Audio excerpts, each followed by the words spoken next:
Welcome back to World War Now, everybody. I'm your host, Conrad Franz, joined as always by Dmitry Kaligan. Here we are with our first public, free World War Now classic analysis episode where we dive into World War III here in 2024. So we hope everybody had a fantastic new year. We hope everybody celebrated the birth of Christ, whether they're on the old or new calendars. Those have both passed at this point. So a blessed theophany to everybody as well.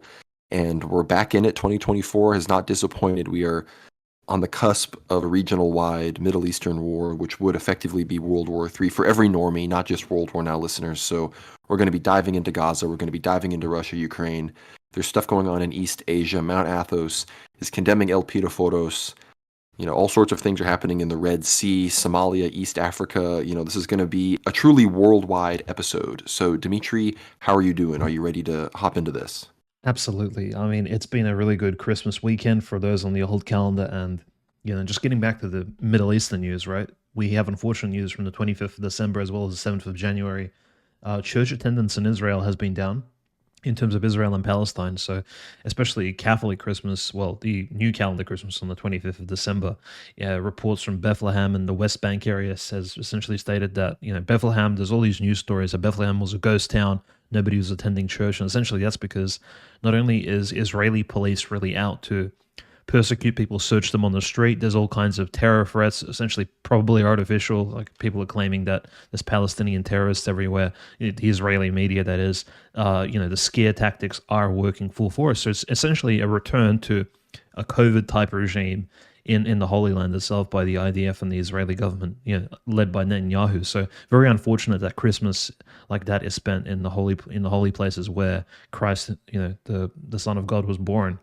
But naturally, the war itself has been expanding beyond Gaza, and we've kind of predicted this, that eventually, after a few months, all the sides will need to choose how essentially involved they are and how invested they are in this particular conflict. And at this point, investment has gone a little bit overboard, especially for Israel, which has begun assassinating the leaders of these foreign groups, not just those belonging to Hamas, but also the neighboring Lebanese resistance group in Hezbollah. So I think that's probably one of the biggest stories, because essentially, for all of us, I guess, regular followers of the news, listeners, it's like, well, if you assassinate an enemy leader, this would lead naturally to an escalation, and the enemy, it's essentially two enemies. Finally, you assassinate an enemy king, or you take a queen in a chess game. Finally, something gets really, really serious. But no, the IDF sees differently, Conrad. So the Hezbollah leader naturally was assassinated, and an IDF spokesperson comes out during a press conference and states, so his name is Hagari, and he states, of course, to Western media, Washington Journal and New York Times, says that the war of Hamas and Hezbollah has shifted to a stage of less intense combat. Especially, he calls it a special. There is a switch from intense maneuvering to special operations. So Israel, of course, is proud of its assassination tactics of these foreign leaders and leaders of Hezbollah, leaders of Hamas, and they're stating that this is, in fact, for the better. The war will improve and there'll be less war crimes, or they won't be called war crimes by Israel. They'll just be called, parts of the war against terror. But naturally, for us, I think it's quite obvious that as soon as you assassinate leaders of Hezbollah and Hamas, things will only get worse. Well, I think it's clear for everybody in America and the West that had to see their military units, their young men sent to the global war on terror. The global war on terror was actually just the global war on Israel's enemies by the Western militaries, and we're seeing that happen now. And of course, you mentioned the West Bank and Gaza at Christmas time. It was just on Christmas, a few days before and during, that Zionist settlers and officials came and set fire to the Christmas tree in some of the major Christian areas in the West Bank. So of course, the terrorism and anti-Christian activity was increased. Again, you didn't see this kind. It's much more statistically often that it is the Jewish settlers and the Jewish figures than the supposed radical Palestinian Islamists that are doing these sorts of things to the Christians in the region. But yeah, Dimitri, you mentioned these assassinations, and this has, unfortunately, the bombing in Gaza still continues, and the West Bank raids have continued as well. There's been bombings and everything there, despite the fact that Hamas doesn't effectively operate in the West Bank, at least before any of this began. And now we're seeing these assassinations. The Hezbollah has been dragged in, of course. Their operations along the border have dramatically increased. They've sent much larger, much bigger missiles and strikes at some of these villages that have taken out. They took out this entire radio facility right on the border with Lebanon. So things are increasing on the northern front, but these assassinations, You mentioned the Hezbollah figure. There's three other major figures that have been taken out here, and I'm going to read them in order here since they've been assassinated all in the past 2 weeks. We have the Syrian leader of the IRGC and their aligned militias. Again, in Syria, this is somebody who is effectively considered a successor to Qasem Soleimani, who was killed by Trump in 2020 by the U.S. military in a strike. And remember, Qasem Soleimani is probably the most responsible person of any individual for taking out ISIS in Iraq and Syria and in these areas. And we're going to get into ISIS's role in Iran in a second. But this assassination was huge. It really angered the Iranians, of course. It was by Israel, by the IDF. And his name is General Ravi Musavi. And there's been they always do the big funeral for these guys they consider martyrs. Like the biggest heroes in all of Iran are these military generals. And then, of course, I think it was a week or so later, this was done by Israel. The U.S. denied any involvement, said that, even Netanyahu said that he didn't know Israel had done it, despite Israeli intelligence and diplomats coming out and saying, of course, it was them. But the Hamas political deputy, the deputy of the political bureau of Hamas, so basically the second political in command of Hamas, Sahal al-Aruri, he was taken out in a strike in a Hezbollah-owned, kind of dominated neighborhood in the southern region of Beirut, the capital of Lebanon. This was a Israeli airstrike, and this was a dramatic escalation because Israel hadn't operated its planes that far north in Lebanon during this conflict yet, and it was so dramatic that even the Lebanese government and some of these officials that have been up to this point denouncing Hezbollah almost exclusively for supposedly dragging them into the Gaza war at the behest of Iran, they had to denounce Israel, say that Israel needs to watch itself with Lebanese sovereignty. But we know Lebanese sovereignty means nothing to Israel. Lebanon is entirely within greater Israel, so they want all of the Muslims and Christians there to get the hell out.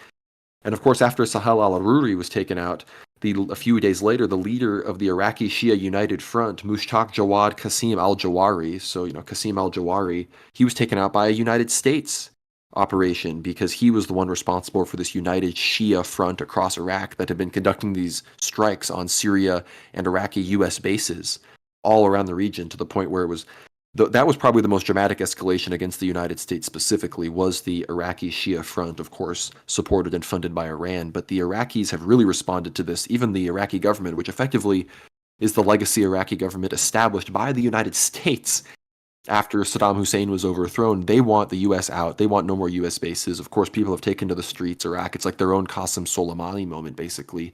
Every Shia person in Iraq, and even some of the Sunnis, of course, at this point, that are standing in solidarity with Gaza, they are not happy about this. So the U.S. has never been less popular in the region. If it wasn't for the United Arab Emirates, the U.S. would be completely pariah in all of these Muslim countries. So it's very interesting to watch. Of course, Egypt, Saudi Arabia, the Houthis, they all come into play in East Africa, which we're going to talk about later in the show. Really, really interesting show we've got here today. But as far as the Houthis go, again, they are also escalating. And the fact that a Houthi leader wasn't in this list of assassinations proves that perhaps they're better at protecting themselves than they might admit. And it's a lot harder to strike internal Western Yemen than the U.S. would have us believe, because they've talked about having these strikes on Houthi leaders, but everyone's being very careful about that. Well, I think also it's just the geography and the skill of the Yemenis Houthis from actually evading some of these strikes and these high technological assassination attempts, which, mind you, Saudi Arabia has attempted on them for almost decades now, right? Because that war has been happening for a while, and I would say, the Houthis are probably as skilled, if not more skilled, than the Taliban were in Afghanistan after 2 decades of wars. So it's essentially very similar terrain, very mountainous. They have mountain strongholds, and these people are very robust. They don't need and they don't have the excesses of the Western world. They don't need to eat much. They're very pious Muslims, essentially. So they adhere to their laws and morals, and essentially they live in order to free their country from Western intervention and from the Saudis, who are essentially who they see as invading foreigners. And so this particular event escalating for them wouldn't even be that big of a deal, frankly. And if anything, as we say, like all these news stories are saying that, well, de-escalation needs to happen, and Blinken is traveling all around the Middle East, essentially playing the de-escalator, right? The General Secretary of the U.S., Secretary of Staff, that is, and essentially arguing for Biden's administration that the US doesn't actually wish an escalation in the Middle East. But we're seeing the opposite. We know who is behind these ISIS strikes in Iran. We know who's behind moving all these battleships into the southern Red Sea in order to defend Israeli interests. It is the United States, which is very unfortunate for US servicemen, sailors, people like that, but also, of course, unfortunate for the US's image across the Middle East, proper, because the US, as you said, is losing its ground in terms of, well, morality, ethics, and just how the rest of the world views it. I think the best example would be, well, Russia. Most of these BRICS countries, Russian, Chinese media, and Iranian media have already for almost a decade reported that ISIS is the creation of the U.S. State Department, the U.S. Military-industrial complex, essentially similar to Al Qaeda. So they've been reporting this for a while now. There's been news stories. RT has essentially a documentary on this, right? And suddenly, on the 3rd of January, a giant ISIS suicide attack kills close to, I mean, at this point, it's close to 100 people, officially 91 people in Iran. And President Raisi visits the hospital. Essentially, it was such a deadly suicide bombing by ISIS persons in Iran. And you'd think, like, why are Muslims suicide bombing the other Muslims? Well, essentially, the ISIS Islamic sect is very different from the Shia moderate Muslims in Persia, Iran, and which, as we can see, I think, this is not really conspirological, Conrad, but the US, I think, views Iran as supporters of the Houthis in Yemen, and it wants to punish them by sending in these Israeli Mossad CIA trained ISIS suicide bombers essentially into some of their most, I guess, populated cities and blowing themselves up. I mean, this is as dirty as you can get in terms of proxy war tactics. And it's very sad for the Iranian Persian people, and we've seen similar strikes from Ukrainians as well. Again, supported and trained by U.S. government forces, sending in terrorists to carry out these bombings in Russia. Not as deadly, but still just as disturbing. So I think that's morally, that's where kind of the world stands at the moment. We're just watching the U.S. and its various different proxies act with essentially impunity around the world, conducting themselves in any capacity. But for the Houthis, I would just say that they're standing strong. I don't think the Houthis can be scared into submission at all. We have to treat the Houthis like the new Taliban in terms of world news. These people do not care about high technological strikes. They don't care about your ships, aircraft carriers, planes flying overhead. They really do not fear anything at this point. These are all battle hardened, essentially Islamic warrior monks. I don't know what else to call them, but these people are about as skilled in terms of guerrilla warfare as anyone in the world today. And so I think that's where the US is very hesitant in terms of actually committing to this particular conflict. And it's kind of just resorting to defending that those Red Sea straits. But as we've said, as long as the US keeps its sailors, troops, ships in that area, they are potential targets. And also, of course, there's also the potential for some sort of black swan escalation, some false flag strike, take out a US ship, turn it into a World War III type scenario in the region. And, moving along, when we do move to countries like Ethiopia and Africa, again, adjacent to that particular area, who knows what kind of scenarios they may be planning, essentially involving US sailors and servicemen there. No, it's completely accurate. And you mentioned the ISIS attack. People need to remember ISIS exists effectively to punish and wage asymmetrical warfare against the Islamic enemies of Israel and America with the Islamic front to it. It basically then adds to the psyop of the fact that, every Muslim country is a supporter of terrorism, and at any moment we need to launch our own war on terror against them, which is just a translation to, at any moment, any Muslim country can become a threat to the state of Israel. That's what it really means. And this ISIS affiliate, ISIS-K, ISIS Khorasan, is actually the affiliate that operates outside of Afghanistan and has directly been waging war against the Taliban and the Taliban government even before the Taliban took over officially in Afghanistan. So they're already fighting the enemies of America. They were already acting as a proxy, and they have sects in Iran as well, obviously, as they border Iran. And so is it the fact that anybody's falling for this is crazy. I don't know if anybody is falling for it, to be honest. Everyone seems to be understanding what's up, but suddenly the Islamic world is united. Even Sunni countries are supporting the Houthis and not disavowing them. I mean, see Saudi Arabia. Saudi Arabia doesn't want to restart the war that they lost against the Yemenis at this point, and they realize that the popular will is with Gaza, so they're not trying to stir the pot right now. And suddenly, out of nowhere, ISIS is back, and suddenly Assad is going to have to deal with ISIS again in Syria. Apparently, the Russians and the Syrian Arab Army have been seriously engaging Daesh activists back in eastern Syria again. Again, it's very clear that this is not some kind of organic Sunni radical population that just is fostered over the course of a few years and reemerges.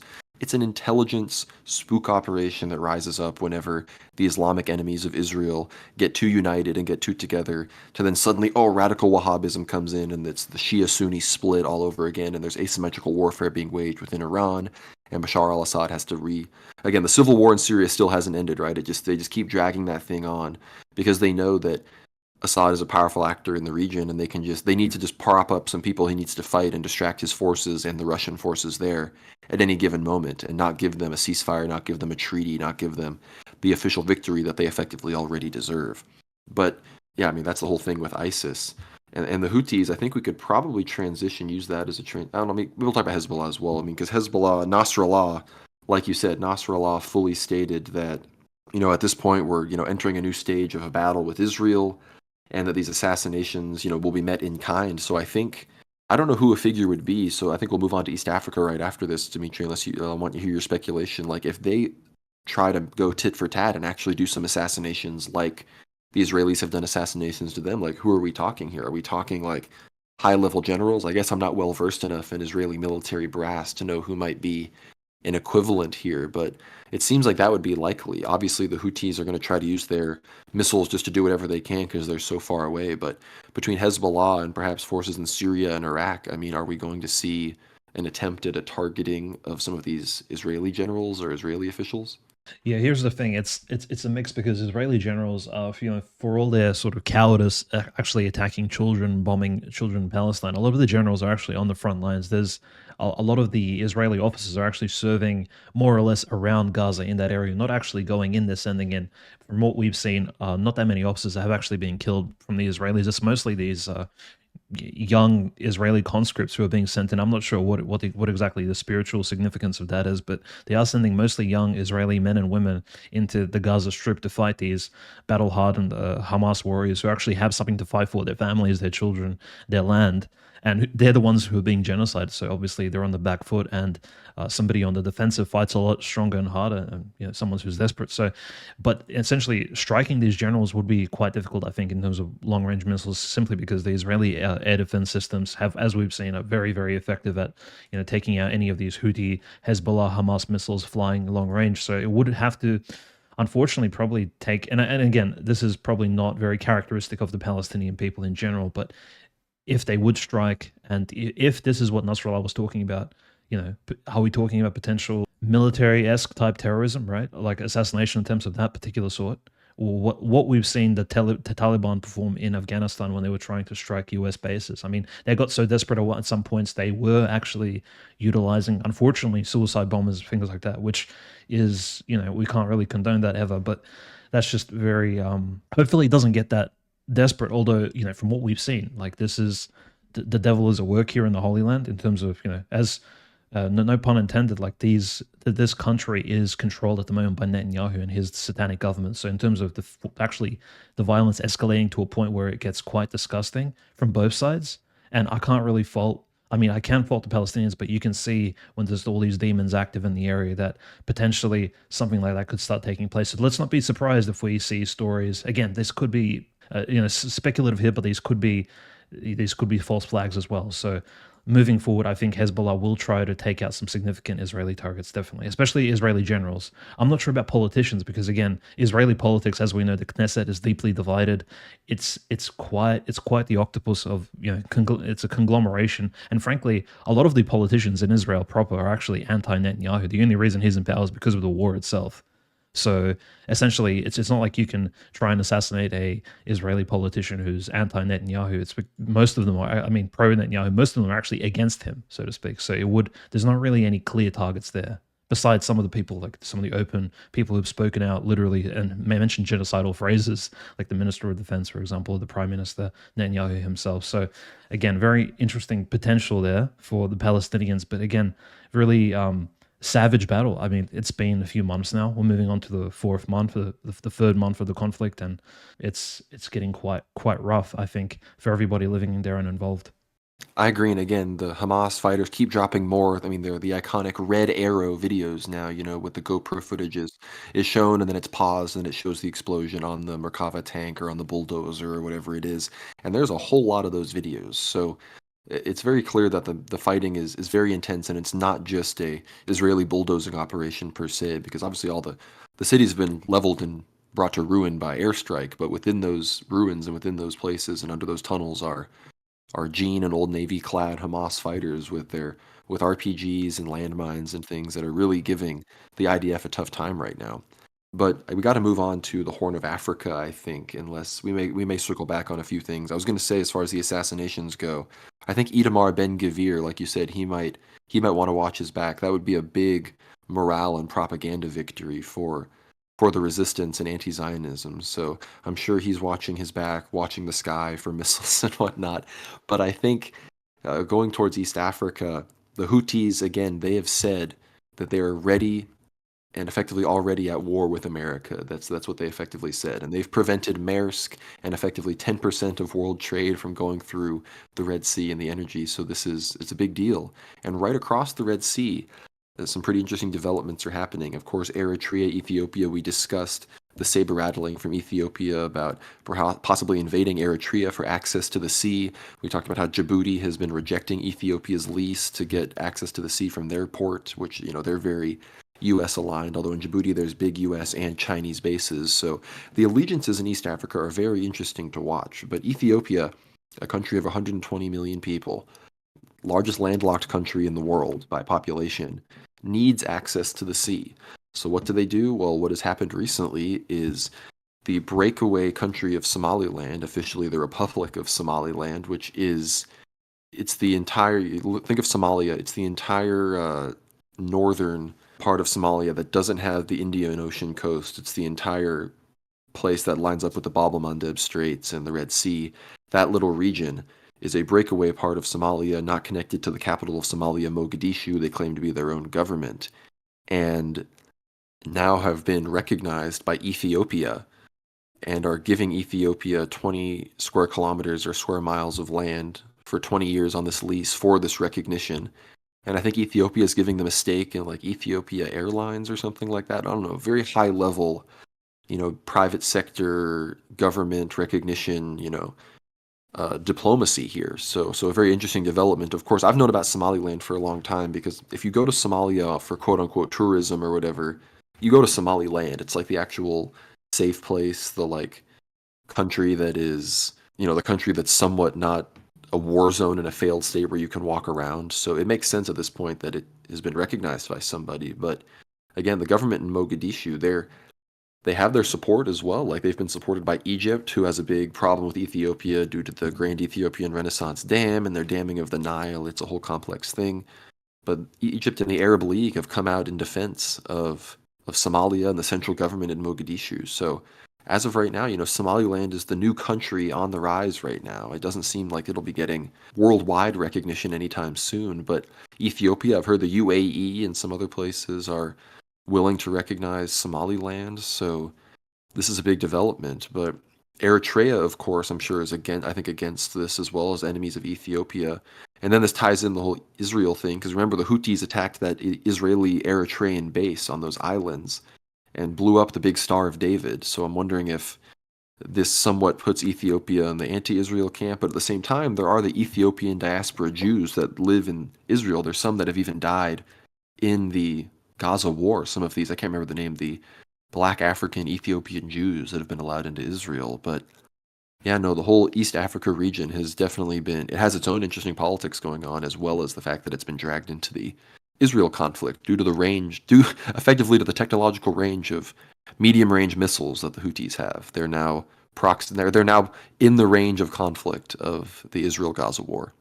Yeah, I think it's really interesting that you mentioned that because Ethiopia may be the most theoretically philo-Semitic country in all of Africa. If only Israel wasn't so, I guess, Ashkenazi supremacist, and if only it let Ethiopians, I suppose, travel or have pilgrimage to Israel, quite easily and hand out visas, things like that. I'm sure Ethiopia would be a potential Israeli ally, but at this point, the sort of Jewish supremacist vibes that Israel has been putting out for the last few decades, and essentially just the anti-African, anti-black sentiment of the Israelis has kind of distanced the Ethiopians away from them. But Ethiopia at the moment, yeah, in a very strenuous position until literally recently when, again, this deal with Somaliland has begun. Essentially what this would mean is Ethiopia could build new railroads leading into Somaliland so they could export and import goods from these new Somaliland ports, which I'm guessing will take about 5 to 10 years to build on Somaliland territory. But again, this lease can be extended. So it's not just the first 20 years, this can go on all the way into the 2100s, right? This could be something that can be centuries into the future. Eventually, maybe Somaliland could even join in Ethiopia and sort of build this confederacy of sorts, allowing for free trade into the Indian and Red Sea areas. But again, very important, Ethiopia landlocked. Djibouti is not really an option. Ethiopia can't militarily expand Djibouti. And why? You'd think it's such small countries. Well, it's because both, two military, not superpowers, but really major powers, China, France, yeah, and again the U.S. right, a proper military superpower, all have bases in Djibouti around the port area, and the port in Djibouti at the moment, I think it has something like 95% of all Ethiopian exports. So if Ethiopia mines any goods, essentially any raw materials, farming goods, they're all exported by the major railroad from Addis Ababa, the capital of Ethiopia, all the way to the Djibouti port. So 95% of all exports actually go through Djibouti, which is surrounded by foreign military bases. So they make sure there's no weird activity from Ethiopia in terms of foreign policy. Ethiopia will never be able to militarily pressure Djibouti. That's just not an option until, maybe a World War III breaks out or something. Things get so crazy in the world that perhaps a move can be made. But naturally, Eritrea, again, very strange conglomeration. Eritrea, you'd think geographically it should be a part of Ethiopia in order to allow the Ethiopian and Eritrean people both to participate in this Red Sea, Indian Ocean, Mediterranean Sea trade. But again, Eritrea almost artificially has been disconnected from Ethiopia. So it's not surprising that the Ethiopian government moved, thousands of troops 200 kilometers away from Asmara, the capital of Eritrea, just in the last week. And essentially the troops are standing there, similar to how, well, the guy we'll speak about very soon, I think, Vucic, early in 2023 moved and surrounded Kosovo in almost this half crescent, and his forces were all on the border, essentially pressuring the Kosovo government into making certain pro-Serbian decisions, right? But again, Ethiopian troops are standing outside of the Eritrean capital, 100, 200 kilometers away, but we've seen through the Prigozhin revolt how these distances can be crossed quite easily, especially if there's proper freeways and highways available. So really, really positive developments, I think, for the Christians of Africa, Ethiopia being the largest Christian country, which, they claim themselves as Orthodox, but we know they belong to that Coptic monophysite faith, so not exactly Eastern Orthodox like the Russians or the Greeks. Still, nevertheless, this access to the sea is the lifeline for Ethiopia. It wants to disconnect itself from that tube of Djibouti, surrounded by foreign military bases, and kind of actually diversify. I think this is where diversity actually would be an improvement for Ethiopia, connecting itself to both Somaliland and possibly Eritrea. But we'll see exactly how that takes place. And naturally, if Mogadishu's Somalian government are protesting because, like, well, how can Somaliland be recognized by Ethiopia? It's essentially, they treat Somaliland like a Kosovo, essentially, just the unofficial state. But what can Mogadishu do, right? What can Somalia, how can it protest? It won't go to war. It doesn't even have a proper army. I mean, it has its own piracy issues. We've all heard about the Somalian pirates on the coast of Africa. Like, they have their own internal issues. There's no time for them to actually bully Ethiopia into not recognizing Somaliland. And Somaliland is I suppose, the civilized region of Somalia, if you think about it. It is the place to be. And the Ethiopian Christians, I think, understand that, and they want to make deals with Somaliland that will bring prosperity to both these peoples. So that's essentially, I think, where we stand. I think definitely great development without any war, right? It's like, wow, we can actually, if Ethiopia can get access to the Indian and the Red Seas without any warfare, I think that's a positive. Like, it's a real lesson in diplomacy for the entire world.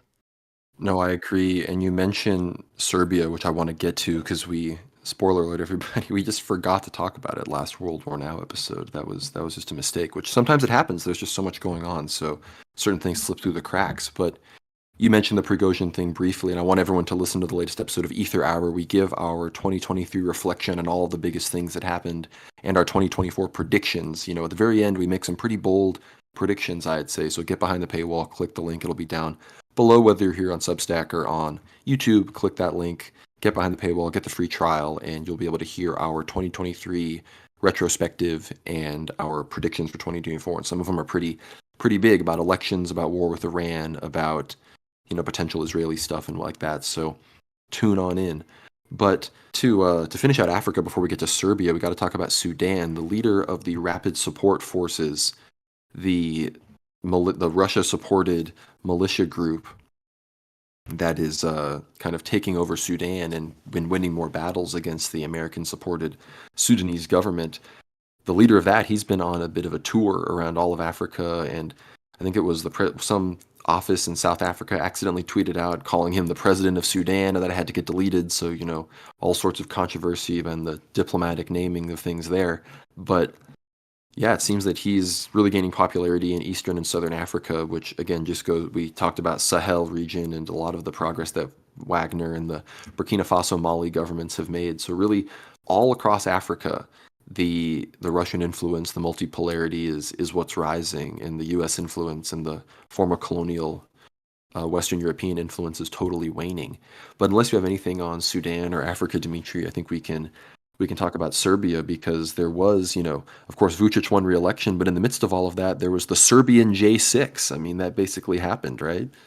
Yeah, essentially massive, riots and protests in Belgrade. Accusations that the voting was, there was scams locally in all these various cities, that the votes weren't counted correctly. Right, we're essentially seeing what took place in the U.S. in the last election between Joe Biden and Trump. And again, this is like, philosophically speaking, it is democracy coming to an end around the world. People are realizing that these liberal democracies between, where millions and millions of people vote, and not just monetary bank big corporation type lobbying essentially makes the entire makes the entire project illegitimate, but also the fact that simply you're going to need to use really efficient and proper software to actually count these votes, and essentially ballots are either made up or the software actually miscalculates and things like that. And there was definitely accusations of this in the 2023 Serbian election here. And the Vucic's party winning is not really surprising, because Vucic has, I think he's balanced quite well, I think, over the last year. And despite us not being fans of Vucic, right, mind you, we still think he's a liberal and he's pro-EU, but Vucic has balanced between the patriotic, strong position and this like left-wing, Serbians really just want to be part of the EU. They want to be part of the civilized, Western community. Which, I mean, I'm sure some Serbian Zoomers and millennials, especially, do want to be part of that, and they want all the modern things and visa-less travel to the EU, things like that, and all these benefits. But naturally speaking, civilizationally and culturally, Serbia is very different, incredibly conservative, and I think those who actually care about Serbia's future want to continue down that route, which the conservative parties in Serbia certainly do, despite not winning this recent election. But the Serbian parliament actually is starting to look a bit more like the Knesset. Like, Vucic's party does not have a majority. It didn't make over 50%, so still won the election. But still, let's just consider the fact that it is turning into this factor of perhaps a conservative coalition or a right-wing, perhaps reactionary coalition in the future in Serbia could win some sort of electional majority if naturally they can get their act together. And this is, of course, if we consider the fact that democracy will continue, especially after things get hot in the war. But yeah, naturally the protests were very interesting. I didn't see many participation from Serbian Orthodox clergy. I think most of them were probably, because it's nativity fast, right? So I think most of them were probably at church or preparing for Christmas, things like that. But the Serbian laity are really up in arms. They really don't like this democracy meddling, and I think they don't like democracy as it is. They think it's a bit of a fraud. I think the Serbian people are monarchistic in their hearts. They still remember their 1,000-year legacy, and Vucic meddling with elections and possibly using foreign technologies in order to possibly fake votes, I think has really frustrated them. Well, I'd be careful about buying into some of these narratives, because the group Serbs Against Violence, I'm pretty sure it was the Western-backed, pro-America faction that totally, didn't win.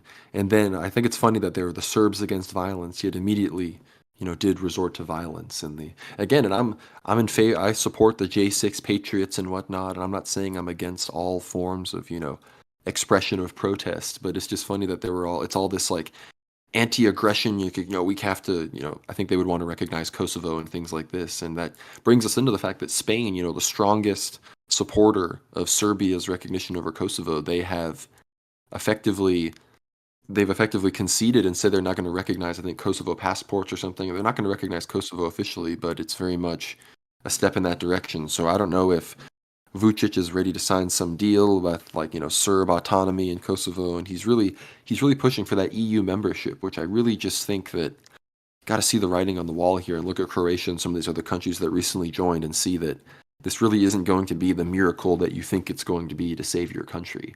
That's what I can say about that. But the main real thing happening in the Serbosphere is Srpska, where Milorad Dodik has, effectively pledged that within this year or next year, there's going to be actions that happen and he's going to have to declare independence from Bosnia and Herzegovina. And we were just looking at this article right before we started recording. There's a U.S. fighter jet. They're set to fly over Bosnia in a sign of support, as the Serbs call for succession. And this happened. There was some bomber that flew in some Bosnian independence military parade, but I guess this is just a full-on, I guess, indication that, Dodik could be risking another, Yugoslav region war if he decides to go through with what he's doing. But again, I don't know if this is his attempt at putting pressure on Vucic to not recognize Serbia, to not recognize Kosovo. I don't know if, of course, I believe that it's genuine in the sense that Bosnia is not working and that the Bosnian government can't properly govern over the Serbian population. I agree with that, but I'm wondering what the real politic is here, what the deeper understanding would be. Yeah, I think people really need to be wary of course, any anti-government protests, especially who's leading them, right? And I think that that was a big indication. You mentioned correctly that there were groups, NGOs involved, which were definitely US funded, who were involved in these protests, which I think is important. That's why probably we didn't see many clergymen actually on the streets, right? It's like okay, where there's an absence of actual clergy, people who stand up for their rights, people who name them, people who actually speak the truth. It's usually a sign that the movement perhaps is not as organic. But nevertheless, I think Serbian people definitely are frustrated, just as I'm sure some of the people protesting in some of these other colored revolutions are later collected into these massive walking balls of just clumps of people, these so-called, in the communist terminology, frustrated proletariats who go down and tear things up. But again, who controls this collective sentiment, I think, is very important to keep in mind. Like the Georgian protests as well, the race, the colored revolution they attempted in 2023. Serbia does not want a Maidan, because what will happen in Serbia, during a Maidan is really not good. I think the Serbian people have come together over the last 2 decades over what has happened in Yugoslavia. When Serbia was separated from some of its other lands, and Republika Srpska, we keep speaking about Dodik and the Bosnian Serbs who still want reunion with their co-patriots at home, and Montenegrin Serbs naturally as well. So Serbia really needs to keep its head straight. And if people like Vucic are again assisting in promoting some of these protests, I think it's just not doing the nation any good. Because again, if the US suspects that Vucic will turn against EU interests at any point, they could start a Maidan against them. So there's all kinds of pretexts, and it's a very difficult game the Serbian elites are playing here. They really need to be careful not promoting anything like what happened in Ukraine between in 2013, 2014. Again, giving the US an ability to turn Ukraine into essentially what was a liberal, corrupt state into a complete hellhole, which it is right now, and it continues to be, unfortunately. So that's just one of the, I think, primary considerations in Serbia, not turning itself into this disconjointed ball of politics. And there's the two F-16 fighter jets which will fly over Bosnia. That's just a provocation, right? I don't know if anybody lives near any military bases or military airports, but when these F-16 bombers actually fly overhead, they make an incredibly loud noise. It's not like commercial airliners who fly really high up in the sky and you don't barely hear them. No, these F-16 fighters will be heard over whichever area, whichever suburbs they fly over, and it's essentially a huge provocation. They're going to wake up animals, they're going to wake up babies. This is naturally a show of strength from the US, claiming that, look, the US is still this massive octopus with its tentacles in various regions, not just in the southern Red Sea, but also in the Adriatic and in that Yugoslavia area. And it's saying that, look, the world is still controlled by a hegemon, right? There's still this one world power. It's still a unipolar world. We're not completely in this area of multipolarity yet. And even the small conglomerate of Bosnian Serbs who want to break free, they're not entirely, free to do so, no pun intended, because the US is still involved and it still guarantees so-called Bosnian sovereignty, unfortunately. Yeah, I think there was something I forgot to say this on the predictions episode, but I think I did say that I predict Bosnia to stop existing, just like I predict Canada in the next 20 years will probably stop existing. Maybe I'll get into that in more detail in a different episode. But yeah, Bosnia is not long for this world as a country, of course. And again, like we said, Vucic, he's at he still risks being the cuck of Kosovo for that. That could be his legacy if he makes the wrong play here. So we're watching him closely, of course. But unless there's anything to say in Serbia, we got to get to this Russia situation. And of course, I guess a good place to start about these advanced strikes and some of this news is that I think it was over a week ago now, maybe, can't remember the exact dates, but Ukrainians struck Belgorod, killing 13 civilians. 2 of them were children. And they also did a few other strikes at a few other places that targeted civilians. And this really angered the Russians is there's been somewhat of a stalemate across the front line, no major movements from either side. The rumors are, of course, that Russia is preparing for a large Kharkov counteroffensive, which I think is, or rather, a Kharkov offensive, which I think is likely. And of course, Denis Pushilin, the head of the Donetsk People's Republic, he basically said that it's time for Russia to correct the mistake of Odessa, Nikolaev, and other port cities being under the Ukrainians. So we're really getting a very clear picture on the minimum future territorial gains in the map that we're going to be seeing. But as far as I can tell, Dimitri, the Russians really responded in kind to this Belgorod attack. Yeah, they haven't. I mean, the Belgorod attack was so destructive and so heinous. I mean, I can't even describe this as a military strike because it was essentially just a strike upon civilians. It's what Israel. Funny because it's what Israel has been doing to the Palestinians, and it's funny because the same people that control Ukraine essentially control Israel. We've been saying this for a while now, and it seems like a bit of a meme, but it isn't because when you see essentially the strikes against civilians, they're very, very similar.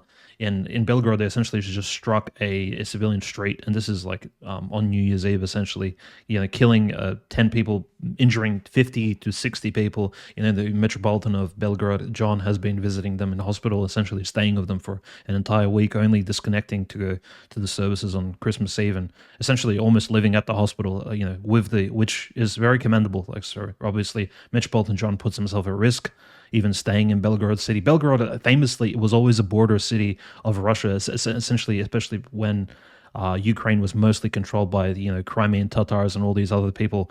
So especially during the Mongol horde days, Belgorod was always like a borderline city, and somehow historically it's returned to this position of being this the fort on the sort of outskirts of the Russian state, which is very unfortunate for the people there because naturally it's been hundreds of years since they've had to play that particular role, being the borderland city. But very unfortunate, the Russians have retaliated very heavily. So the New Year's bombings all over Ukraine have been some of the most severe. So air raid alarms have been signing off bomb alarms essentially all over Ukraine. Some energy targets have been hit all over the outskirts of various Ukrainian cities as far as Lvov. So essentially, you Russians have been bombing key targets and trying to avoid civilian deaths as well. Now, there was some footage of like one or two civilians, Ukrainian civilians taken to hospital. And of course, Ukrainians have been parading those clips, but it's nothing as bad as what the Ukrainians have done in Belgrade, where they've literally bombed just the civilian street, killing 10 plus people, injuring 60.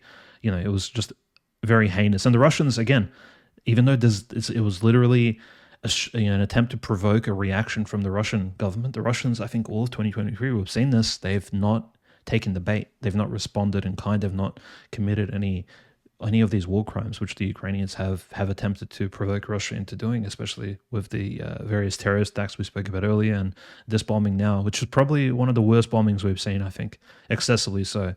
And so Russians instead have retaliated with very, very powerful, even some hypersonic strikes on some targets. Military storage targets are always getting struck by Russians, but this time hitting those energy targets, especially during the heart of winter, will be almost as effective, against Ukrainian morale. Especially, which they're trying to force the Zelensky government into at least a temporary peace deal here as well. We have to consider Zelensky is not interested in any peace deals, so this bombardment by the Russian Federation is trying to at least bring some sort of stalemate, at least before Great Lent occurs, so that we can spend this Easter period before summer in some sort of peace. And at least both sides can kind of get together and maybe sort out a long-term peace treaty, or at least draw some sort of border. But Zelensky has been ordered by people like Boris Johnson and the US State Department to continue the war and continue killing his people. So this naturally will continue to escalate the unfortunate war that has begun almost 2 years ago now. And of course, Russia hit Kiev, Russia hit Kharkov, some of these major cities which haven't been hit as much recently were covered in smoke. All sorts of critical ammunition and infrastructure areas have been struck. Some of these were from missiles launched from the Black Sea Fleet. So this is, again, it's pretty crazy footage seeing the missiles launch from the ships. It's really monumental level of technological warfare we're seeing being engaged in. But at the same time, we're seeing the Ukrainians literally burn, and their activists in the street burn down the houses of bishops. Metropolitan Longin, Bishop Longin, his house was burned down.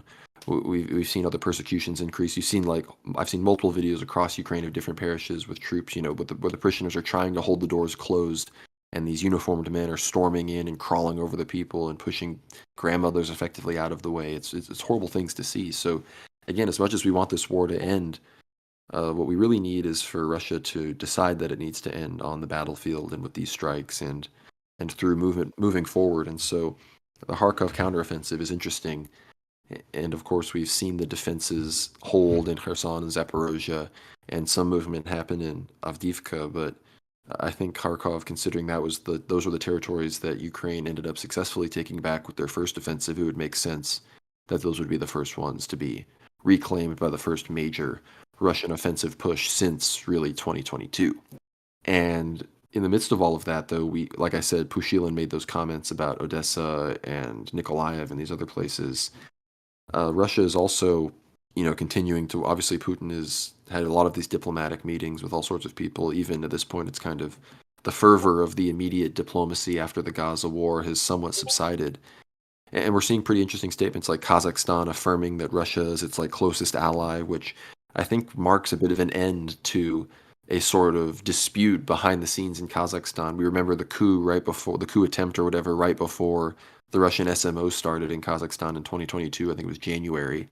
And we have Tokayev in power, and I guess there was a behind the scenes struggle with Nazarbayev, one of the former president. But it seems that Kazakhstan, is still firmly in the Russian sphere of influence. And at the same time, Russia is collaborating with China, and the trade is really going through the roof. We're seeing more and more pledges. We talk about this in our Ether Hour about BRICS and its rise, but the pledges towards non-dollars between China and East Asia and Russia is really growing here. And unless you have anything to say about those specific smaller news items, we do want to talk about the Korea situation because, ironically enough, you could make the joke that the Russia-Ukraine war, actually a Korean proxy war with the North Koreans funding the Russians with their ammo and the South Koreans, because the South Koreans, more than Western Europe, and even in some ways, I think some months even more than America, I believe is like the number one provider of ammunition to Ukraine, are the South Koreans.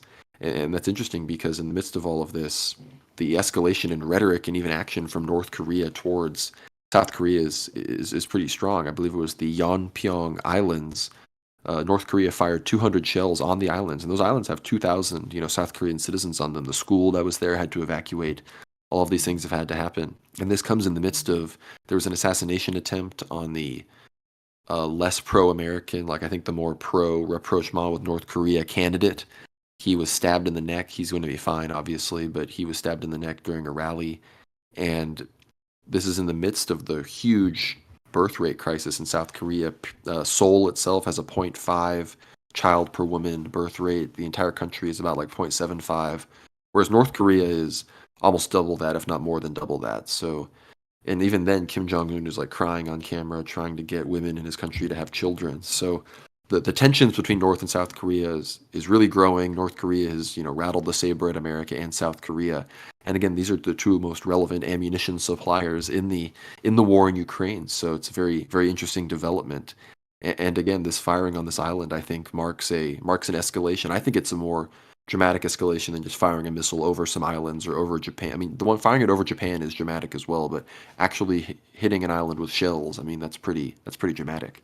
Yeah, and like people shouldn't really exaggerate. Like the island wasn't that populated, but the sounds from the explosion actually hitting the unpopulated side of the island caused such a stir that and naturally everybody went into evacuation stage, and this was like a big deal. I think for the first time, North Koreans have hit a South Korean territory with live ammunition, right? So it's a really big deal, and they continue to bomb the sea around the island as well, kind of essentially in this big show of provocation. North Korea, we have to remember, is militarily as, if not stronger than South Korea in terms of number of troops, the training, the morale, naturally higher birth rate. And technologically speaking, Russia has been, and China, frankly, has been bolstering the North Korean forces quite strongly. So the only thing South Korea has standing for it is essentially what Taiwan has standing in for it against China is the support of the US. And the entire show, and for a few weeks, we've been speaking about the fact that the US needs to essentially keep its thumb on these various pulses around the world. And could it really sustain such a widespread,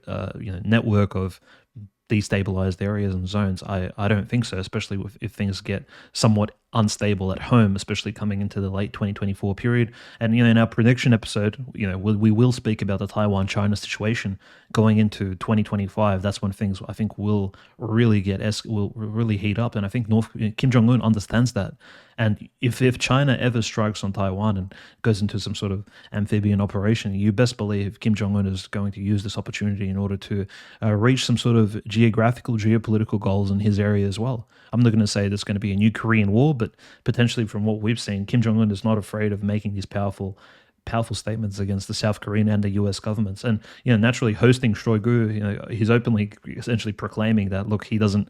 Shoigu is a so-called declared war criminal in all of the EU and Western countries, right? So Shoigu's like this Hitler 2.0 for these people, and so Kim Jong Un greets him with like the most lavish party, and they celebrate 50 years of the Korean Republic or whatever the celebration was. It was just an amazing time, and naturally, this of course increases North Korea's stance on that, on that multipolar end. Like North Korea does want to be involved in this big orchestra moving into the future, and I think Kim Jong Un is really, I think he's quite fearless actually. And naturally, as the world events move forward, I think he's definitely seeing opportunities opening up for him. And I mean, I'm sorry for the South Koreans experiencing all this pressure and stress. Like naturally, hearing these explosions on the island are quite, especially on New Year's around Christmas time, it's pretty rough. But they have to understand that it's not like the North Koreans hate South Koreans, right, Conrad? It's not like a genetic or a racial difference. I think mostly they just understand the South Korean government is essentially US controlled,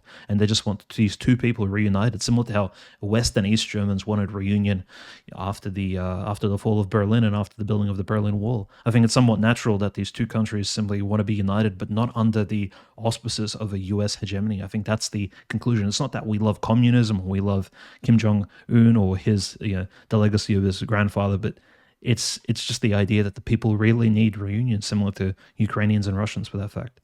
I mean, which way, Korean man? You have two choices: Zog or Juche. I'm sorry, it seems it's the two dramatic ends of the spectrum, and you may wish you could go somewhere in between, but those are your options.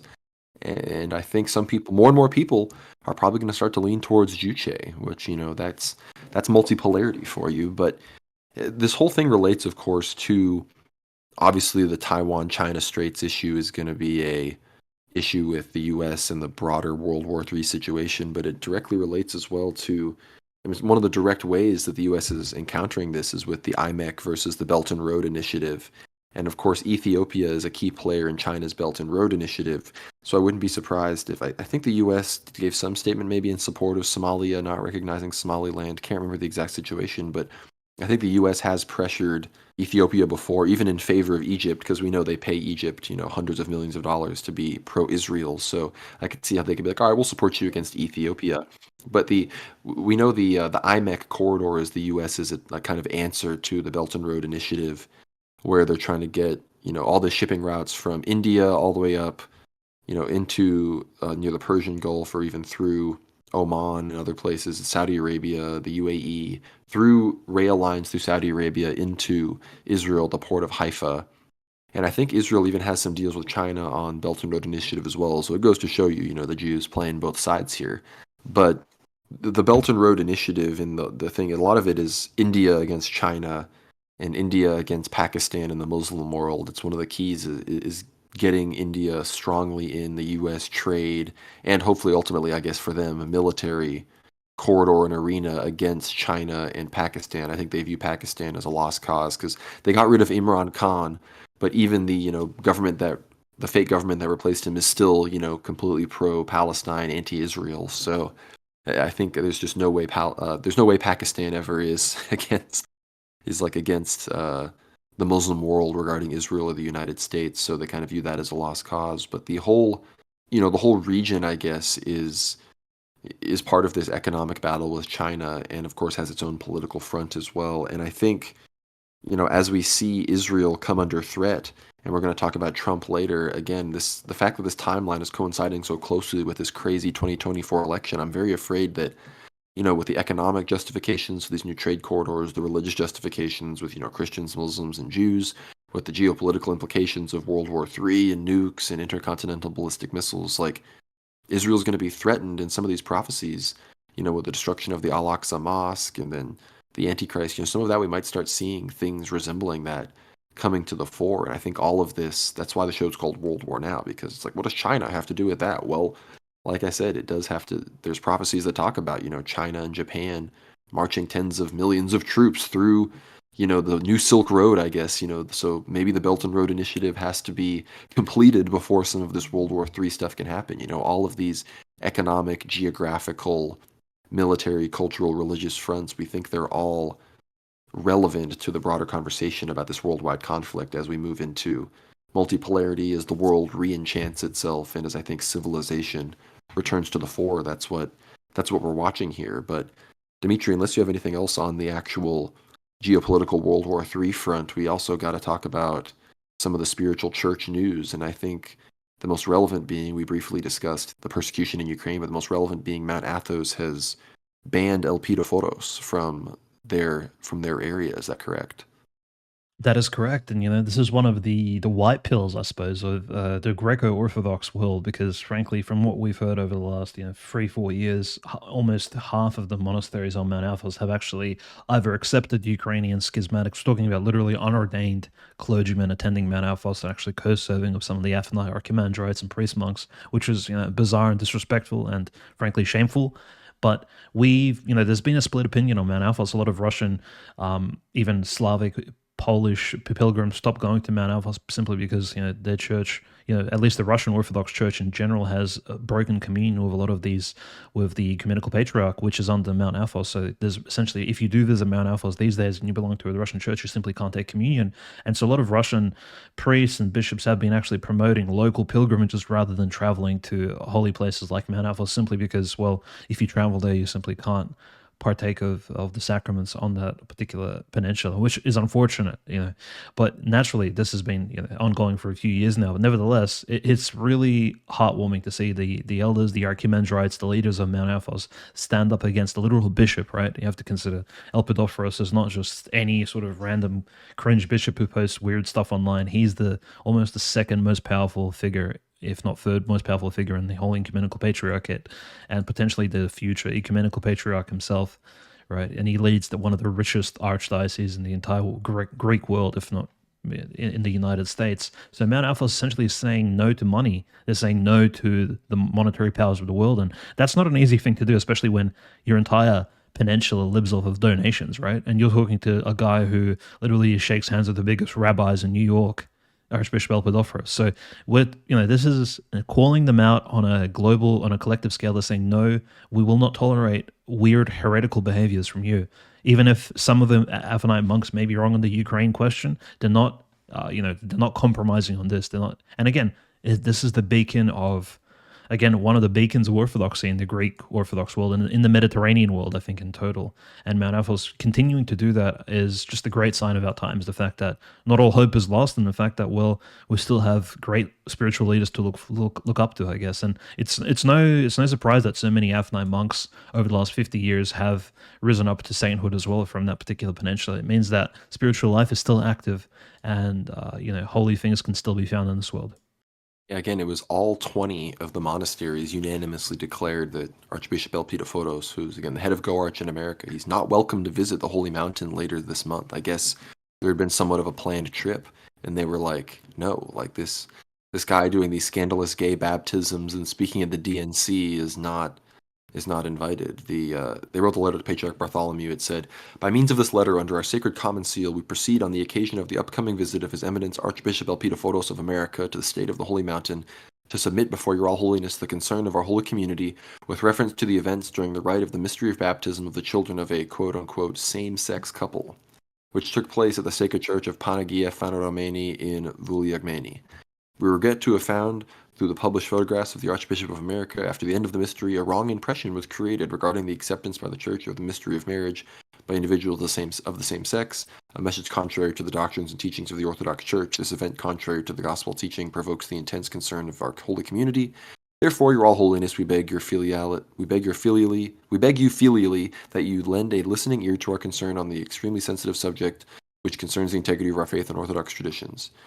Nevertheless, to your wise judgment, we ask your paternal blessings on the feast of the Holy 12 Days and the coming baptism of the Lord with filial devotion, kissing your august right hand with profound reverence."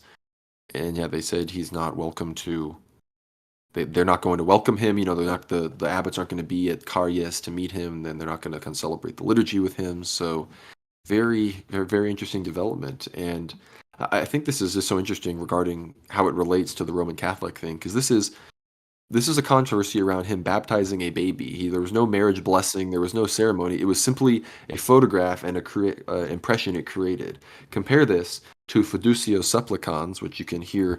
We had a good conversation with Michael Lofton on our last episode. If you want to hear, if you want to hear some more about that. But right now in the Roman Catholic Church, we have, the two gay men in a quote unquote relationship or a couple or whatever it is can go to a Catholic priest and receive a blessing. And James Martin has already posted himself blessing two dudes holding hands in his church, and he's not going to get disciplined by the Vatican. So I think it's just important to highlight this difference, because this Elpida Photos baptism thing is like, you talk to a Roman Catholic about problems in their church from a honest, epistemologically rooted perspective, and they're like, what about this picture? And it's like, to even try to compare these two things is absurd. Like, Elpida Photos didn't actually perform any rite in theory that was incorrect. Like, he baptized a baby, but we understand that in the church, just the fact that you are granting that baptism to a baby to be raised by two gay men, like, that's just such a problem. So like, that's an issue that is not even comparable to this Fiducio Supplicans issue, which again we're seeing totally split the church. Like, I mean, this is from LifeSite News. It seems that the bishops of Angola and Sao Tome, Argentina, Australia, Brazil, Hungary, the Ivory Coast, Cameroon, so all these African countries, Kazakhstan, I don't know how many Catholics there actually are in Kazakhstan. Some of these smaller countries, of course, Kenya, Malawi, a whole lot of places across Africa have totally rejected.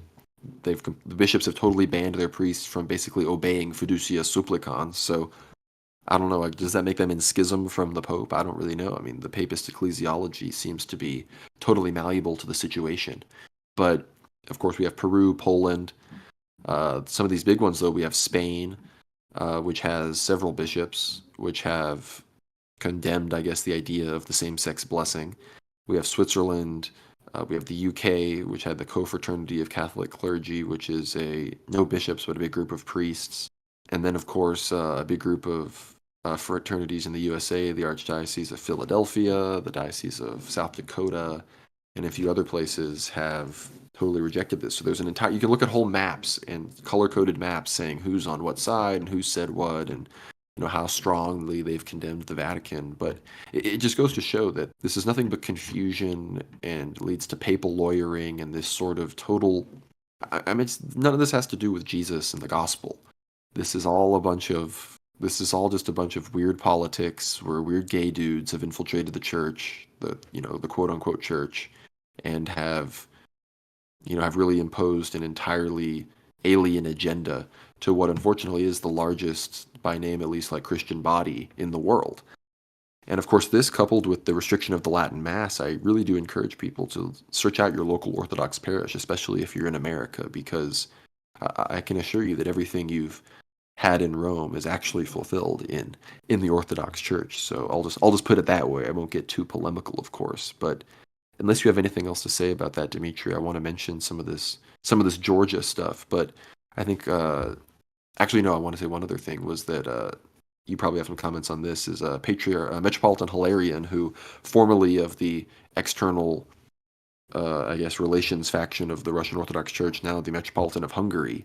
In response to all of this RCC stuff, he said, "I think realistically speaking, we should not hope for any reunion between the Catholics and the Orthodox. Such steps are not going to bring us closer, but on the contrary, they will create new dividing lines." So it's really encouraging, because he used to be one of the biggest, at least with Catholics, ecumenistically minded bishops in the Russian Orthodox Church. Yeah, I would say like one of the biggest, one of the most hopeful things for the Russian Orthodox Church over the last 2 decades was essentially Patriarch Kirill, who was very focused on, I want to say, like ecumenist relations in the early 2000s. Became really very, very conservative around 2006, 2007. I think under the influence of our favorite Metropolitan of Crimea, Tikhon Shevkunov, and actually visiting Sretinsky Monastery and all these other places, and actually getting involved. Patriarch Kirill became very conservative, but then that sort of who was the new liberal in the Russian Church? It was Metropolitan Hilarion, right? Who became essentially the foreign minister of the Russian Orthodox Church, and he was, accused a lot of by very conservative Russians and Orthodox people around the world for being an ecumenist for a very, very long time, all the way up until COVID, when he suddenly again spoke out. I think it was I think he stated he was very in favor of vaccines, and then he was suddenly shipped off to Hungary, and he was removed from his position as essentially the foreign minister of the church, or the sort of master of foreign relations of the Russian Orthodox Church, and he was moved to Budapest, where he serves to this day, already going on to 4 years at this point. But Metropolitan Hilaire in his position has changed. It was very, I would say, Philo-Latin, and now at this point even in a few sermons and even his recent statement, he has essentially shown that, look, St. Mark of Ephesus was right. The Catholics are, in fact, in very deep heresy, and this heresy, and it's not just about theology at this point, it's about moral and ethical teaching as well, which, this particular moral and ethical teaching has moved more and more left. It's moved away from the gospel, it's moved away from church, millennia-old church tradition, and essentially now it's just phasing in and out based on the whims of the world. And we see this with Pope Francis. He's essentially more dynamic and more fluid than even Vucic himself. Like he's on one hand he's saying, okay, you can bless gay marriages. On the other hand, he's saying surrogacy is a huge sin. And on the other hand, again, he's not mentioning abortion as a fact, right? He's just kind of alluding to surrogacy causes abortion, therefore. And he's playing both sides here. Again, Pope Francis is this weird Jesuit type diplomat guy. He besides him just being a Catholic bishop, he's also a very skilled diplomat, despite the fact that he speaks almost only Italian, right? So there is this particular aura to him, and again, these recent statements, he's trying to get back into the good books of the conservative Catholic people. And I think, let's not be fooled, guys. You guys have been humiliated, embarrassed many, many times by Pope Francis, who most likely really dislikes you. And as our friend Jerry Dyer mentioned many times, he hates the Latin trads. He doesn't like you guys. He doesn't like the fact that you like the traditional Latin Mass. He's a big innovator. He's a modernist, right?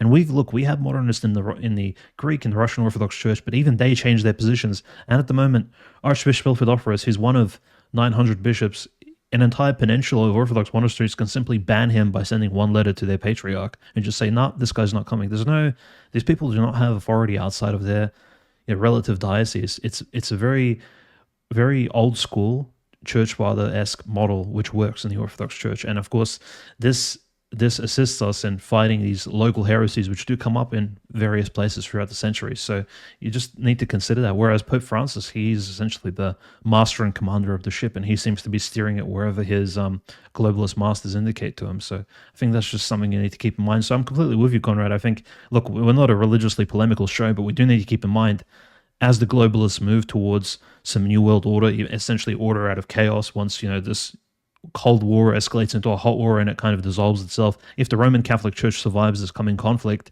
I think the papacy will be one of those institutions which will bring in that new third temple antichrist type era. I'm definitely thinking it'll be on that side, which I think it's important to warn people about. Like, do not trust some of these Catholic cardinals, do not trust this Pope, especially Pope Francis, who seems to be betraying conservatism and actual Christianity many times, just because he's told to do so, essentially, or perhaps he actually believes it. Perhaps he is an outright liberal and he likes gay rights and he likes all these alphabet community things. Who knows at this point?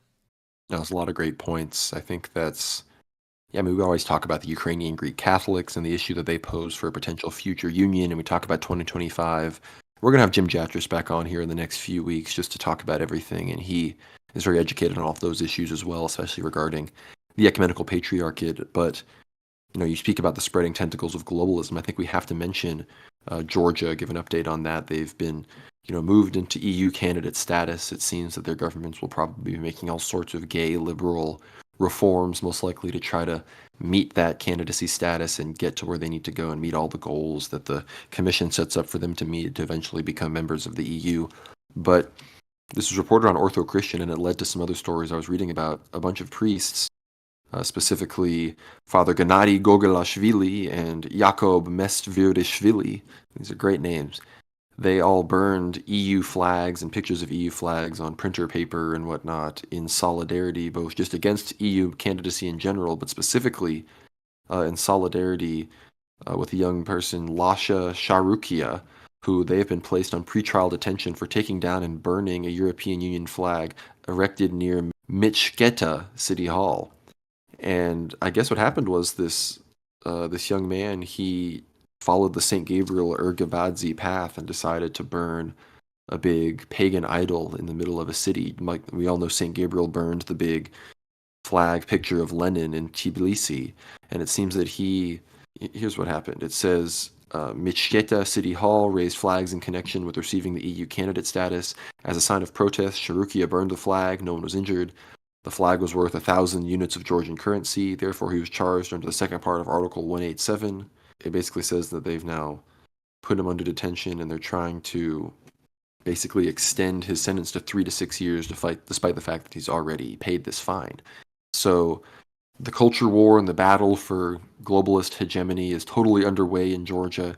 And it's unfortunate that, Russophobia is somewhat popular there. But, again, I've spoken with some Georgian officials in the past, and I've been told that 50% of Georgians are secretly pro-Russian in some capacity. And I'm sure that's an exaggeration, but, I wouldn't be surprised if anywhere 30 to 40% of Georgians are, at the very least, more pro-Russian than they are pro-US Zog, especially based on the social issues. So we can hope for an improvement in Russian-Georgian relations, and that the Georgian people and the church people on the ground can resist this new challenge. Because if you go full EU, it's really tough to get out. Just look at Greece. Has it really gone well for Greece? I don't think so. So I think that's a good lesson for Georgians to remember there. Yeah, and I think, look, there is all kinds of psyops at work here as well. Frankly, Georgian Orthodox priests, good on them for burning the EU flag, things like this. It needs to continue. There needs to be complete transparency on the Orthodox stance on most of this EU nonsense. Because look, the Ukrainian Orthodox Church kept silent on EU membership for a long time, and it ended up turning into a Maidan in 2013, 2014. That's what the EU membership debate leads to. It's if the country doesn't go there, if, say, certain conservative politicians turn against the decision, the globalists use their proxies, similar to how they use their, Islamic proxies in Iraq to create ISIS and send suicide bombers in more or less Western white countries, or even a country like Georgia, in a Caucasian country.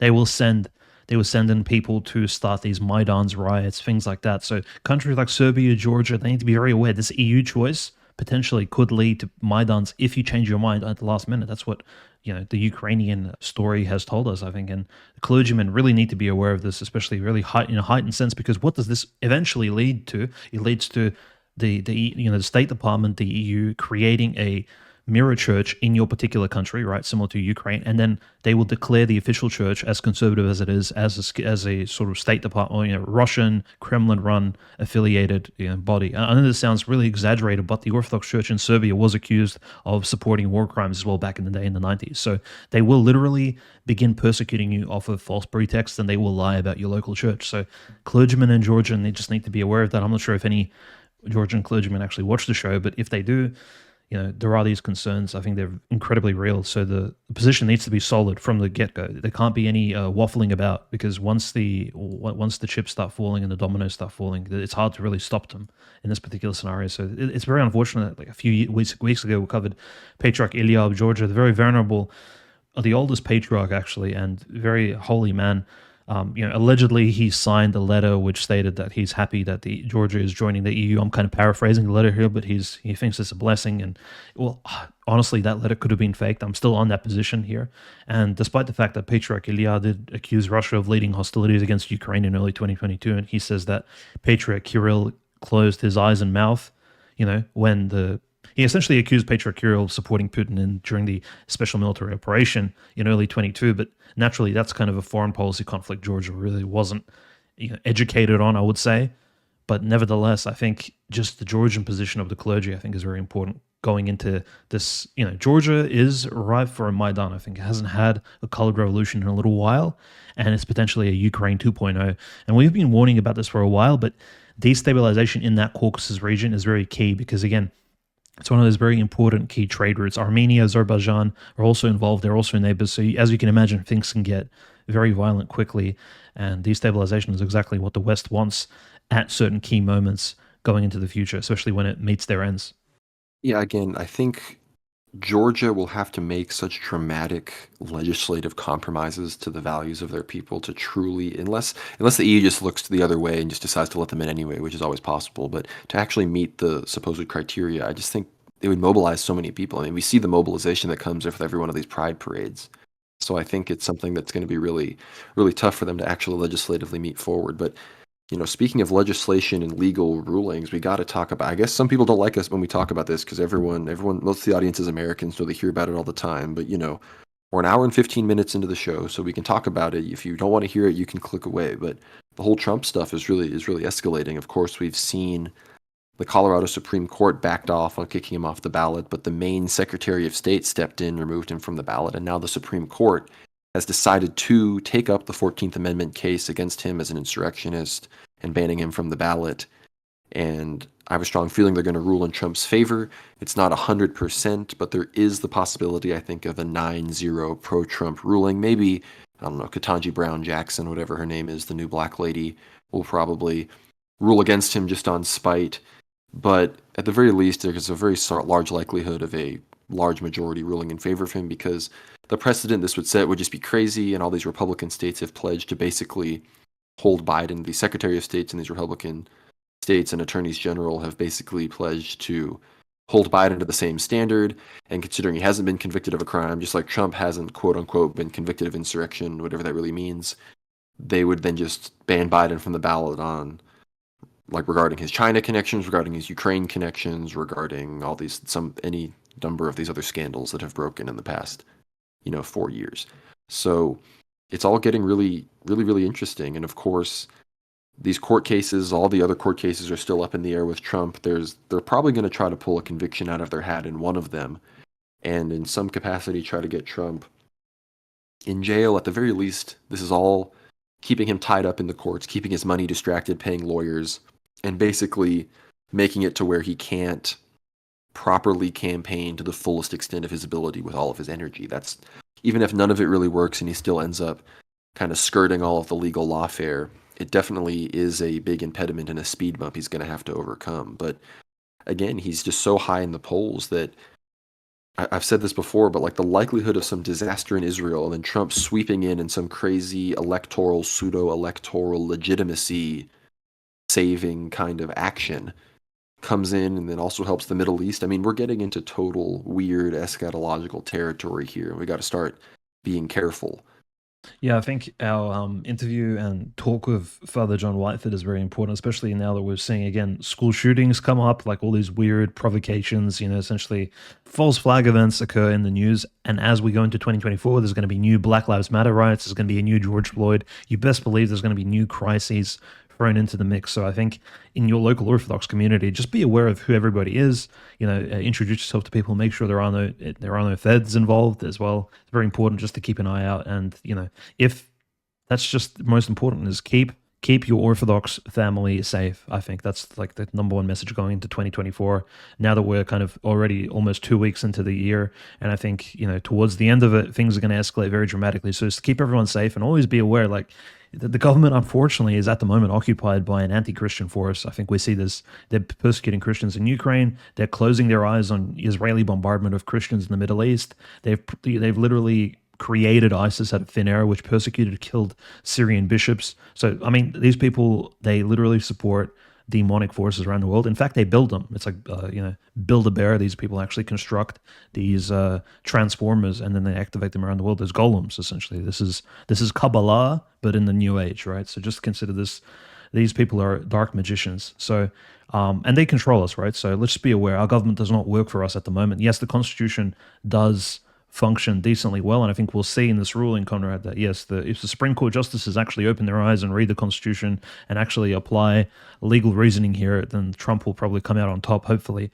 But if not, then I think they're going to be stirring the pot really, really, really hard. I'm just wondering where all of this will go, especially with all these Epstein files again coming out at the same time. Not sure if that's a distraction for anything, but again, the court actually, redacted Epstein documents are coming out now, and most of them actually don't involve Trump at all, which is interesting, right? Because you'd think, well, if Trump was involved, frankly, it would be mentioned, but Trump's involvement with Epstein seems to have been somewhat limited. And I know this is probably news, as Conrad said, you guys probably hear about this a lot in the media or even the alternative right-wing media at the moment, or left-wing media, whichever you follow.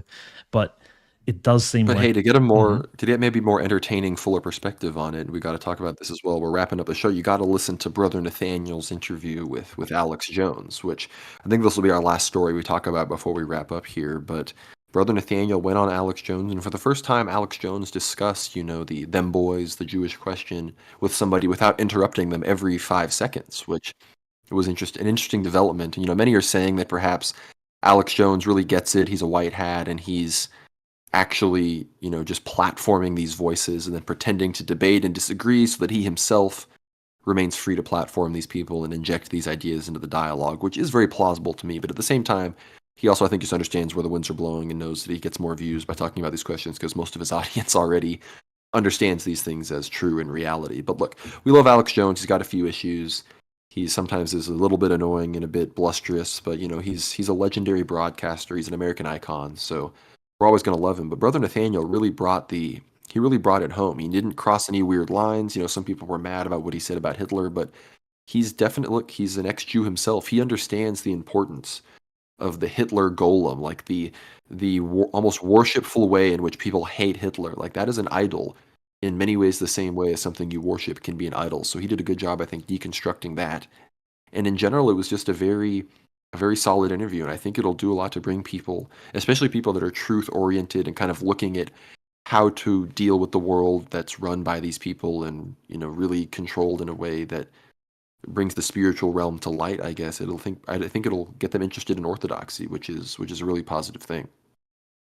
Yeah, the Brother Nathaniel interview was sensational. I think it brought a lot of people who were on the fence in terms of religion, either too skeptical of Protestantism, Catholicism, to really consider Christianity. But finally, they've begun seeing a new side of Orthodox Christianity, which is, well, we're not afraid to actually tell the truth. We have a church tradition going back thousands of years. It's completely uncompromised in any capacity. And look, we see world events like me and Conrad. We speak about geopolitics, the political things with through an Orthodox perspective. It's very very possible, and the world unfortunately is so politicized. Alex Jones's show is essentially a political slash conspiracy show. So that audience finally sees a new Christian perspective on things given by Brother Nathaniel. I think it's just incredibly positive. And those guys, those people calling him a provocateur and writing letters to his bishop, you guys are just disgraceful. I think stop with that behavior. Naturally, Brother Nathaniel, he needs to be supported. He's a real life fool for Christ. He's acting as a spokesperson, not just for his local community, but in a way, he's speaking about subjects which a lot of other clergymen and laity actually cannot speak about because it will destroy their livelihoods and will destroy their careers. In fact, it will most likely could even lead to their physical deaths here on earth. And it's a really dangerous subject, right? I think I made this quite clear. We've posted on Twitter a lot about this, but yeah, kudos to Alex Jones for actually having an Orthodox Christian out to who can speak about this. And not everybody can, but Brother Nathaniel can. And so I think it's good that he's given an opportunity and a platform to do so, at least as an Orthodox Christian monk. And Brother Nathaniel, technically Father Nathaniel, for many years now, he's been a Rossofor monk, tonsured by Archbishop Gabriel, who may come into the picture soon here, but he still goes by Brother Nathaniel. That's kind of been his moniker online that he's just decided to stick with. But yeah, it really was a monumental interview. He talks a lot about the Trump thing as well and why, I guess the Jews are so afraid of Trump, and it's because they see the nationalism, they see like Brother Nathaniel says, the white faces of his supporters, and he knows that that's a group of people that if Trump, the leader, or if a group of them really decide to realize, who's really in charge, that they could turn on them boys, and that's a big threat to them. So I mean, he really breaks down the nature of why they act the way they do and are for what they're specifically afraid of, and why they hate Trump, despite the fact that Trump, for all intents and purposes, is highly philo-Semitic. But I think this has been a great show. We're going to be 2024, we're back into this. We made some predictions, so check out that Ether Hour. But yeah, Dimitri, do you have any final, any stories, anything that we want to leave the people with before we send everybody off and do the plugs? The only thing was like, again, keep your prayers out for the Ukrainian Orthodox Church still being persecuted. There was a really bizarre story from actually the place where Elder Zasimov Donbass, the future saint, actually was one of the Ukrainian saints who gave many of the prophecies about Ukraine's future to us through his verbal instructions to the monks of the monastery. His church was actually long range shot by Ukrainian soldiers. Unfortunately, it's a long name of the church, right? Bear with me. It's dedicated to one feast day and two saints. It's the Holy Dormition Saint Nicholas Saint Basil Church. It's a monastery. It's a small skeet type monastery construction, but dedicated to one feast day and two saints. And yeah, there's a giant golden cross on top of the church, and Ukrainians were shooting at it from a distance just recently, literally in the last week. And that was reported by one of the major priests of Kherson, Father Gennadius, which, this is a church in the Donetsk Oblast. So again, all these churches in the Donetsk Oblast, when Russia does liberate these areas, will be rebuilt and will be reconstructed, similar to how churches were rebuilt in Russia in the 90s after the Bolshevik persecution. So very similar powers at play and very similar rebuilding processes will take place. The Christians will rise again, and even though our temples may be destroyed and desecrated, we always come out on top in the end. Again, we are for the kingdom of heaven. So let's just pray for those people experiencing persecution. May God grant them strength, and I think moving into 2024, hopefully their situation improves. Yeah, and of course, pray for the Christians in Gaza. Of course, we mentioned the attacks and desecrations on the Christmas trees in the West Bank. And of course, we've talked about the destruction of Gaza. Christmas in Gaza for the Christians there was not probably anywhere near as cozy or delightful as your Christmas that you celebrated, you World War Now listeners. So keep them all in your prayers, of course. And with all of that, worldwarnow.co, you'll hear everything. That's the World War Now Substack. We have links. We'll probably have some more below to support the Christians in Gaza through the Holy Order of St. George, and we're probably going to be talking to some members of that order soon on the show, so be sure to stay tuned for that. But yeah, worldwarnow.co, worldwarnow.substack.com, both redirect to the same place. That's where you can find us for everything. Be sure to get behind the paywall. You can pay monthly, you can pay yearly, you can do the free trial, and you get all episodes of Ether Hour at this point. It's, I think, 27 plus episodes. We go into all sorts of fantastic topics about pogroms, Zionism. We talk about history of all sorts of czars, all of the Romanovs, the potential sainthood of all sorts of characters and czars and whatnot. And we've got some major big shows coming up, so be sure to get behind the paywall. It really supports us, helps us keep these weekly World War Now episodes free, and give you some great info behind the scenes to help build your broader worldview and understanding. So again, thank you to all the supporters as well already. We couldn't do this without you. But with all of that, World War Now _ on Twitter. You can find us there. We're growing really fast. A lot of great posts. World War Now Telly on Telegram. Another great place where we're never going to get censored. It's always a great backup. Follow me on Twitter or X at GnomeRad. Follow Dimitri at OCanonist. Be sure to subscribe to us on YouTube, World War Now. Get us up there. Follow us on Rumble, World War Now as well. And yeah, Substack again, worldwarnow.co, worldwarnow.substack.com. That's our home base. So get on the email list. You'll get every episode in your email inbox, which is great and convenient. And make a Substack account. You can leave comments and even ask questions for our upcoming supporter Q&As. So if you get behind the paywall, you can ask us questions. We do those once a month. So be sure to get behind the paywall. Like I said, it really helps us out. But with all of that, thank you so much for listening, everybody. Dimitri, send us off.